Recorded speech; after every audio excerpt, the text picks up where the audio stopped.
It's 7:14 on a Tuesday morning, and the phone rings before you've had your coffee. A young man's voice, panicked, calls you grandma before you've said a word. And some part of you, the part that spent 40 years jumping when a grandchild sounds scared, decides it must be him before your ear even finishes deciding it isn't. That's not foolishness. That's love working exactly the way it was built to, against you. Today's story is about what happens after that call. The money, yes, but more than that, the year it took to tell anyone. This is Phyllis, in her own words. I've told this story maybe 4 times out loud in the 11 months since it happened, and I still start it the same defensive way. I'm not a foolish woman. I balanced a small business's books for 30 years. I've never once fallen for a chain email or a lottery letter.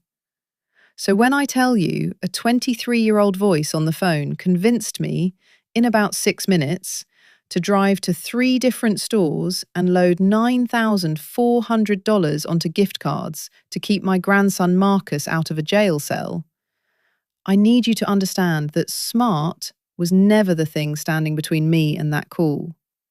Fear was. And they knew exactly which fear to use. The voice cried. It apologised for calling so early. It said, "Grandma, please don't tell Mum and Dad, they'll kill me." And that single sentence did more work than anything else in the whole call, because it explained in advance why I shouldn't check. A second man got on, calmer, official sounding, a public defender, who read me a case number and told me bail had to be paid in cash equivalent before 10 a.m, or Marcus would be transferred and I might not see him for weeks. Rushed. That's the one word for the whole thing, if I only get one. Every part of it was built to get me moving before I got to thinking. I didn't call my daughter first. That's the part that still makes my face hot.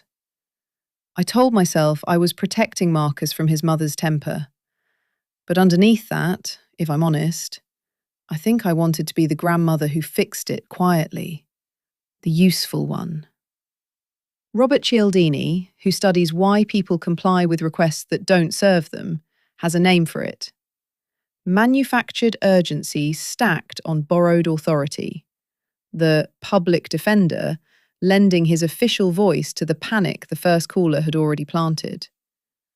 Understanding the mechanism afterward didn't make me feel less foolish. It did make me stop asking how I could have fallen for that and start asking what would have made me pause. Here's what would have. One sentence, ready in advance, the way you'd keep a fire extinguisher somewhere you never think you'll need it. I need to hang up and call you back at the number I already have. Not because you don't believe them, because you're the kind of person who checks. Say it flat, say it plainly, and do it. Every single time a call asks you to move money before you move your feet. I didn't have that sentence in November. I have it memorised now, and I've said it out loud to 3 separate calls since, including one that turned out, embarrassingly, to be my actual grandson. I didn't tell my daughter for 6 weeks. Marcus was never in trouble. He was asleep in his own apartment the whole morning I emptied our savings cushion. And finding that out by calling him myself at 9 a.m, shaking, was almost worse than the scam itself. Because now I had a secret sitting on top of a loss. The bank recovered nothing. Gift card numbers, once you've read them over a phone, are gone in minutes. But I want you to hear this part especially. It wasn't the money that cost me the most. It was the silence. 6 weeks of flinching every time she mentioned finances. 6 weeks of a lie by omission at every dinner. Because I was more afraid of her finding out than of anything else that had already happened that day. When I finally told her, sitting at her kitchen table dreading it, she didn't say what I'd built up in my head for 6 weeks. She put her hand over mine and said, "They do this for a living, Mum. You did it once." Now I volunteer 2 Tuesdays a month at the senior centre, running a 15-minute talk I call The Sentence to Keep by the Phone.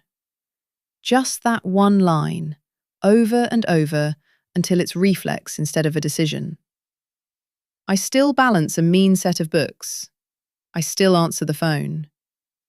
I just don't move money before I've moved my feet anymore. And I tell that room every single time that the scam was never the part to be ashamed of. The silence was. And that part, at least, is fixable the moment you decide to stop keeping it.